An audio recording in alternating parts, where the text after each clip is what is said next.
It's Friday, which means we have some news to talk about around the Ontario Hockey League. Not too much. A couple of trades, a roster update for the Barrie Colts, and some jersey news to talk about.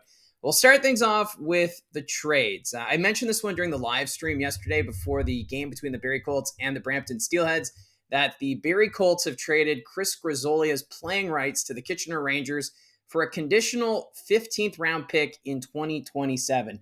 So I was able to figure it out with the conditions and how it all works. If Chris Grisolia ends up playing for the Kitchener Rangers, that pick will become a seventh round selection for the Barrie Colts. And it sounds as though that it was the Kitchener Rangers who inquired about Chris Grisolia's playing rights, as the Kitchener Rangers, of course, a team kind of in a bit of a rebuild. They've had a bit of a slow start to the regular season. So looking to add some veteran leadership to the group, and Chris Grisolia really strong in the face-off circle, and it's great to see him getting an opportunity with another team in the Ontario Hockey League, especially a team like the Kitchener Rangers. UC Hocus has done a great job behind the bench, and I think Grisolia will fit in quite well with the Kitchener Rangers team, and I think fans are really going to appreciate his strong play in the face-off dot over the course of the regular season, but it all depends on if he reports to the Rangers. He is listed on the roster, so it sounds as though he will play for the Kitchener Rangers. Maybe this weekend, we'll have to wait and see. But as soon as he does dress, that conditional pick will turn into a seventh. Now, for Grisolia, he doesn't have a lot of points to his credit. Last year, 45 games, 5 goals, 8 assists, 13 points. And then if you look at his career, the most goals he scored in a season was 22-23. He posted 9 goals for 15 points. So Chris Grisolia, he can get the pucks to the net. He gets the shots, but the finish has been a bit of a struggle at times for him. But we'll see what he's able to do with a new system with the Kitchener Rangers. So best of luck to Chris Grisolia, and we'll see how things fare for him with the Kitchener Rangers going forward. Now, there was a couple of news items. We'll stick around with the Barrie Colts. Beau Akey, of course, was sent back by the Edmonton Oilers earlier this week. It was thought he would play last night against the Brampton Steelheads, but Marty Williamson saying they decided to give him one more game. So they held him out last night. He is expected to be in the lineup tomorrow against the Sudbury Wolves when they come to town. It'll be great to see Beau Akey back on the ice. He missed most of last year due to shoulder surgery, and it's going to take him some time to get back up to game speed. So don't expect him to be putting up a ton of minutes when he returns to the Barrie Colts lineup tomorrow night. It'll probably be eased in, maybe on the third pairing to start off. But then as he gets his game back, he'll get more ice time. But still, it'll be great to see Beau Akey out there. He's so anxious to get back out on the ice. It's been quite the process for him, and I'm sure it'll be a big relief when he gets back on the ice for the Barrie Colts this weekend. Also to note, Marty Williamson letting Gene Pereira know that Beau Jelsma is ahead of schedule on his recovery from his shoulder injury he suffered at the Pittsburgh Penguins training camp. It sounds like he could return to the lineup as soon as next week or the week after, 1 or 2 weeks away. It's a much better report than what was first anticipated. It sounded like Jelsma wouldn't be back in the Barrie Colts lineup until the middle of November. So some great news there for Colts fans that the captain will be back sooner rather than later. There was another trade announced today between the Ottawa 67s and the Sioux Greyhounds. Charlie Hilton has been traded to the Greyhounds for a 5th round pick in 2027.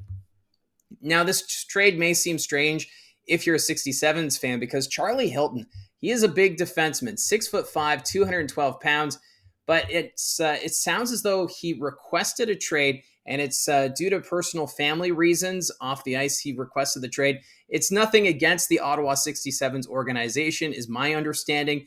So the 67s, Boyd, making good on his request to play closer to family during this time. So he's going to play for the Sioux Greyhounds.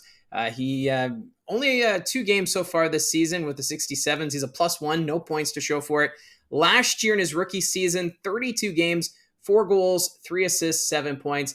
There seems to be a lot of potential with Hilton. Despite being drafted in the 14th round of the 2022 OHL priority selection, he's got that size, he's got the nose for the net, and he was even invited to the Boston Bruins rookie camp this past summer. So there's a lot of optimism around Hilton's game. It's just there's been some off-ice things that have kind of been nagging him. And that's the thing about hockey players in any league that we follow. We don't really know what's going on behind the scenes, be it family or personal life, because that can have an impact on your game. And for Charlie Hilton, getting a fresh start with the Sioux Greyhounds, a team that's been off to a pretty slow start. They had a 5-0 loss on the road in Windsor last night, and then tonight they have to continue their road trip with a stop in Guelph. So maybe this is kind of what the doctor ordered.